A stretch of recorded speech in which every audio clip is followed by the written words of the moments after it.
ইরানের supreme national security কাউন্সিলের একটি বিবৃতি প্রচার করে দেশটির রাষ্ট্রীয় সংবাদ মাধ্যমগুলো আয়াতুল্লাহ আল খামেনির মৃত্যুর খবর নিশ্চিত করেছেন। ইরানের রাষ্ট্রীয় টেলিভিশন জানিয়েছে, যুক্তরাষ্ট্র ইসরায়েলের হামলায় আয়াতুল্লাহ আলী খামেনির মেয়ে, জামাই ও নাতিও মারা গেছেন। এছাড়া ইরানের বিপ্লবী গার্ডের সঙ্গে যোগসূত্র থাকা ফার্স নিউজ এজেন্সি জানিয়েছে, খামেনির একজন পুত্রবধূও ওই হামলায় প্রাণ হারিয়েছেন। এর আগে রাষ্ট্রীয় টেলিভিশন খামেনির মৃত্যুর খবর নিশ্চিত করে দেশটিতে 40 দিনের শোক ঘোষণার কথা জানায়। যুক্তরাষ্ট্রের প্রেসিডেন্ট ডোনাল্ড ট্রাম্প আগেই জানিয়েছিলেন, ইরানের বিভিন্ন জায়গায় ইসরায়েল ও যুক্তরাষ্ট্রের যৌথ হামলায় সর্বোচ্চ নেতা নিহত হয়েছেন।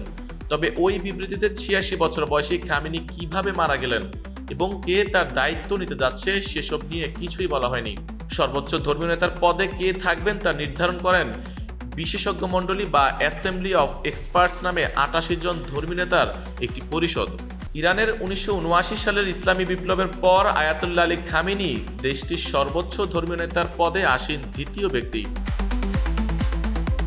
এই মণ্ডলীর সদস্যদের নির্বাচন করা হয় প্রতি 8 বছর পর পর।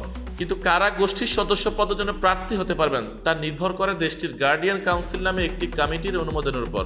আর এই গার্ডিয়ান কাউন্সিলের সদস্যদের প্রত্যক্ষ বা পরোক্ষভাবে নির্বাচন করেন দেশটির সর্বোচ্চ ধর্মীয় নেতা। ওদিকে বিবিসির মিডিয়া পার্টনার সিবিএস নিউজ গোয়েন্দা ও সামরিক সূত্রের বরাত দিয়ে জানিয়েছে, প্রায় 40 জন ইরানি কর্মকর্তা ইসরায়েল যুক্তরাষ্ট্রের হামলায় নিহত হয়েছে। তবে এটা পরিষ্কার নয় ওই কর্মকর্তারা একাধিক জায়গায় নাকি একটি জায়গাতেই অবস্থান করছিলেন। তারা দাবি করেছে, খামেনি ছাড়াও ইরানের বিপ্লবী গার্ড কমান্ডার ও প্রতিরক্ষা মন্ত্রী হামলায় মারা গেছেন।